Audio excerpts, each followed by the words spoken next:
Leasehold scandal, probably the biggest scam in UK property history. And I'm going to explain why owners of leasehold properties like apartments and even some houses are being ripped off. Now, I want to go through this in a bit more detail, but the leasehold system has long been a contentious issue. There was a previous bill around the early 2000s brought in by Labour to reform the system. It failed, they say, because of hereditary peers in the House of Lords, most of whom derived their income from land management income. So they were freeholders of land, and apparently they blocked it, which then led the Labour government to abolish hereditary peers. So you have, in those days, you had a peer that these are lords that their children would automatically gain a place in the House of Lords. Well, they've abolished that. So now the lords are more balanced, if you like. But now the government have got another leasehold reform bill going through, which I don't think is going to go the whole way to abolishing leaseholds and bringing in common holds, but we will have to see. But the current system dates back hundreds, if not thousands of years to a feudal system where you had the lord of the manor, the squire, the property owner, and all the peasants were peasant farmers who rented a strip of land off the lord and gave a portion of their produce to the lord. And a lot of these big estates you see around, like these big national trust homes, were farms, and the peasant farmers were literally in servitude to this lord. They could be kicked off their property. It was a very unfair system, and it only changed during the Industrial Revolution, when people could then go off and get jobs and be employed rather than almost like being in slavery that these people were under. They lived in usually pretty poor conditions. So it's under scrutiny now. The Leasehold Reform Bill moves through Parliament and hopes to address some of the inherent unfairness of the system. So basically, a leasehold it can feel like a trap for people living in flats. Leaseholders must pay a ground rent to the freeholder, and they also have to pay service charges, but they can be charged extraordinary amounts for repairs and ongoing maintenance. So under the leasehold system, instead of owning the property outright like the freeholder with a house, you own the land around it and the house. You are granted a lease to live and enjoy that property for a certain amount of time. Now, most of the leases used to be 99 years, some were 125 years. In some cases, they were longer. They were almost like a virtual freehold of 999 years. But in effect, you only own it for that proportion of time, and then at the end of that period, the property then reverts back to whoever owns that freehold at the time. It could be in trust, it could have been inherited by somebody, but it will revert back to them. And the shorter the lease, as this lease runs out, the property becomes less valuable. It's worth less and less, unless the leaseholder wants to extend the lease, and there are rights to extend the lease, but that can cost tens of thousands of pounds. I mean, if you're looking at properties in the West End, in Belgravia, in central London, it could cost hundreds of thousands of pounds, if not millions. And a lot of the properties are owned in the land, and the freeholds around central London are often owned by Lord, like Duke of Westminster, the Earl of this, and the Duke of Beaufort, and Cadogan estates, and they've kept these properties intact in their family through the use of trusts for hundreds of years. So what's going to happen? Well, I don't think that the bill is going to go far enough. I'm not sure they're going to actually abolish it, but we shall see. Whatever happens, I don't think they will abolish it for current leaseholders, but maybe going forward they will force property companies to offer properties on a share of freehold or a common hold. Now, you can buy properties at the moment where there is a share of freehold, but most of them are on leases. Now, the reason I don't think it will abolish this completely A lot of people are criticising the Conservative government, saying, well, it's all your funders, the rich Tories that are blocking it. I don't think so much that. I think it's a bit more complicated than it first appears, because let's say you are the owner of a freehold or a ground rent, if you like, and it's got 10 years to run. Maybe you've inherited this from your father or your grandfather. That asset has a value, right? So with 10 years to run, either the leaseholder has to give you tens of thousands of pounds to extend it, or it just runs out, and the property, like a flat, an apartment, reverts back to you, and that could be worth 100,000, 200,000, a million, whatever, So that's an asset. So for the government to just say, well, we're going to abolish all that, we're just taking all that away, would be a massive transfer of wealth and property from one section of the community to another. Now you might say, good, that's fair enough, but that's more like communism, and I don't think that's going to happen. I think even if a Labour government come in, I don't think they would go that far. That a Labour government, people like Barry Gardiner, who's been campaigning on this for decades now, he would certainly abolish leaseholds going forward, but I don't think they will tear up the previous agreements. I mean, the Duke of Westminster is worth 10 billion, and most of that is because he owns all these freeholds around the most expensive part of London, Belgravia and Mayfair. So are they going to just take all his wealth away? I don't think that's going to happen.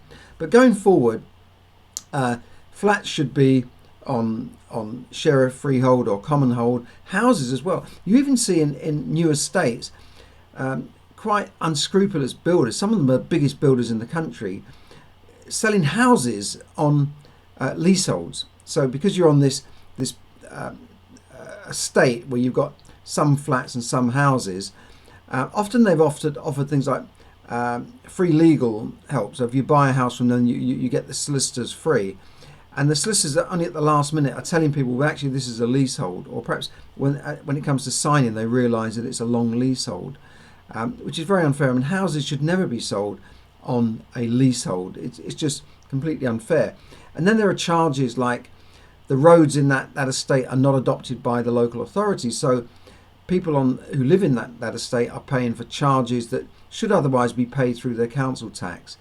There's other little fiddles, like they keep strips of land behind your house where they call them ransom strips, and they've got right of ways and that sort of thing. I own a property I own has some garages behind which are dilapidated and should be dealt with, but the original builders kept the freehold of that land. Why, I don't know. So it's little things like this that they do to hold on to their property and extract more money out of leaseholders.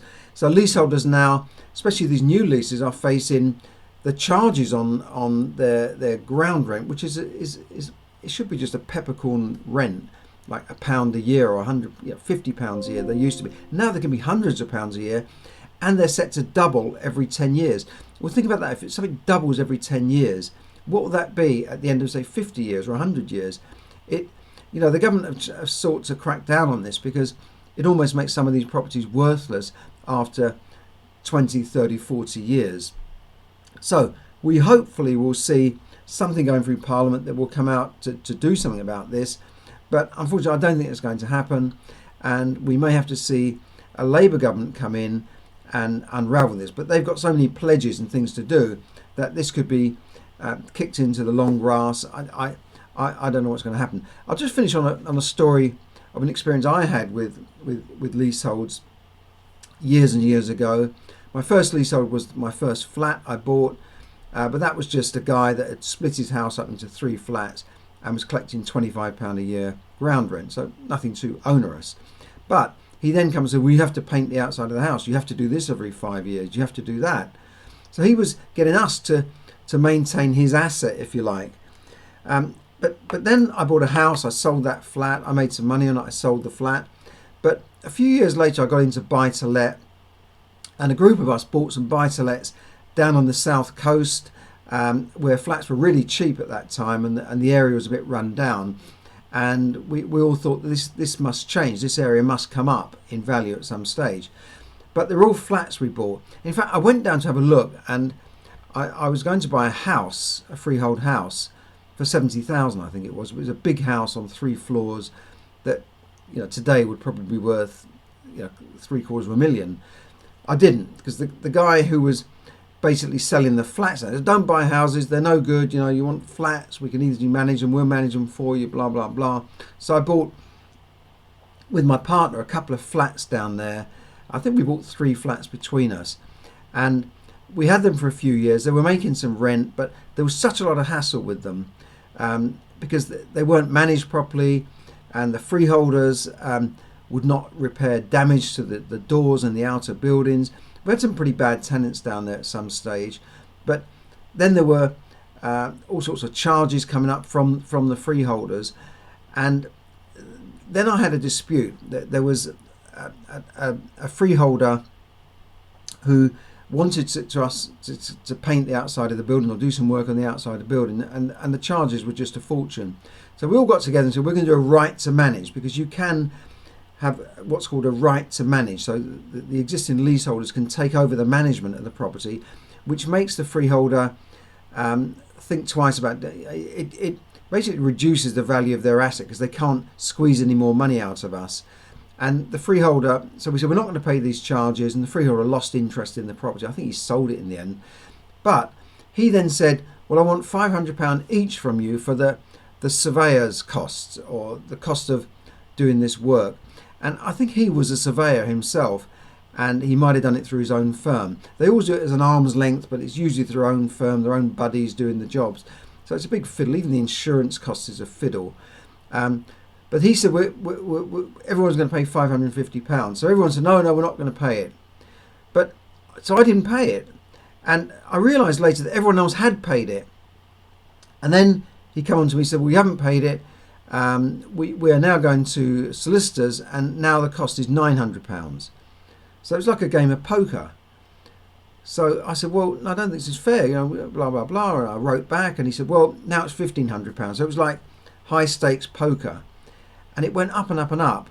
And I then was faced with either forking out a lot of money or fighting it. So I decided to fight it, and I got a friend of mine who was called Lee, who was a law graduate, and he knew this guy. And he said, I don't like what he's doing, I'm going to help you fight this.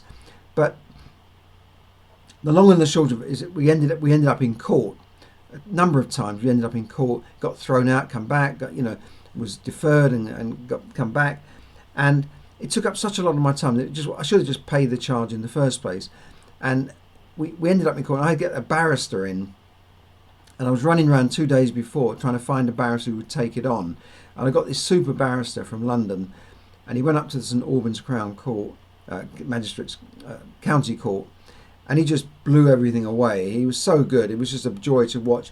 And the judge threw the claim out and awarded costs back to me, because the barrister's costs were like £1,500 plus VAT or something. I got that back, but I didn't get back my time and effort spent on this. And I had files of papers and everything. It was a nightmare. It was a nightmare. Now, many of you who may own flats, and many retired people own flats on the south coast. I'm talking about, Ramsgate, Margate, Hastings, these sort of places. May be aware of some of these huge landlords that own thousands of freeholds. They own thousands of them. They're very big, and I'm not going to mention their names because I'll probably get legal action against me. But these people are notorious landlords. They call them landlords, but they're freeholders. They're notorious for squeezing charges out of people, and they make people's lives a misery. So, and there are lots of stories you can hear about people who've been in flats and been threatened with forfeiture of their lease. They can lose the property. They can just take back the lease and forfeit the lease. When you go to court, you're faced with paying their charges. It's very, very unfair. And it takes away the Conservative government's belief in, entrepreneurship and getting on and moving up the ladder and social mobility, because this system is so outdated. It just has to be abolished. And I can tell you lots more stories about disputes. And the long and the short of that property on the south coast, it made us just decide to sell these properties because they were just causing nightmares. It wasn't just that one. There were 2 or 3, and they were just every month there was some bill or some problem. So we sold out probably at the wrong time, because they eventually went up and doubled. But I lost out on the growth, but I also got rid of the hassle of dealing with these flats. So of course I understand that a lot of people have to buy leasehold flats because you can't afford a house, so you're buying these leasehold flats. But just be very careful. Look at who the freeholders are. Look at who owns it. Because if it's a big corporation, try and look into them, because some of them can be real, bees. I won't even say the word, but they can be real ruthless people. If you're buying a leasehold in a house where it's 3 flats, and maybe that's a different story. Maybe you can find something that's shared freeholds. I don't know, but just be careful. Look at the lease, read it in detail. Most people don't. Look at how long it is, what the charges are, what the services are, what the ground rent is, and look at all those things before you buy a lease. But it is a minefield. Take legal advice, get proper advice. Don't take on the solicitor offered by the builders that you're buying from. Just be careful on that. And I would say never buy a leasehold house, and be careful on some of these new builds. New builds are, I won't say a rip-off, but they're certainly selling them at a premium. I don't know how they get away with it, because they've got their lenders lined up who give mortgages on them, and they're overvalued in many cases. I bought a new build house once. It took 6 years before I could get the money back. It was in a recession, but I'd certainly overpaid for the house, and the lender gave me, I think, a 95% mortgage with a cashback. So it was virtually a 100% mortgage. And I thought, how do they value the house at this? Because if I tried to sell it 6 months afterwards, I could never get that price for it. So just be careful on these new builds. I don't particularly be careful with shared ownerships, which is another. I won't even go into that. It's another story. So, is this leasehold system the biggest scam in UK property history? Well, I think it is, because it's enabled people to keep wealth in their family, rather than, they're selling a property to you. You're paying for the property up front. You're paying a high charge for this property, hundreds of thousands of pounds, and it's only temporary. And then you're maintaining that building on behalf of this freeholder who will get this property back. They can levy charges on you, unfair charges. They can do what they like. They can steal the lease back from you if you don't pay these charges, or you fail to pay your ground rent or something. The whole system needs to be abolished. It is a big rip-off. It's one of the biggest scams I've ever come across. And it's only here in the UK. I think very few countries even have a leasehold system. Most countries around the world adopt a share of freehold. So just be very, very careful. And if you're in a leasehold, look at the right to manage legislation. Okay, so I hope that's been useful for you. And sorry I've gone on a bit, but I tried to put everything into this, and I do spend a lot of time preparing this. Now, if you want more stuff like this, I have a webinar most Wednesday evenings around 7 p.m. Join me on that webinar. I'll put a link up to it. Join me for 3 steps to money management and building wealth for the future, building wealth to become financially free. I go through 3 quick steps to get your control of your money, to learn how to manage your money, and then build wealth. Start building wealth in assets, okay? And then look at financial freedom for your future. So do join me on that, and I will hopefully see you there. Thank you.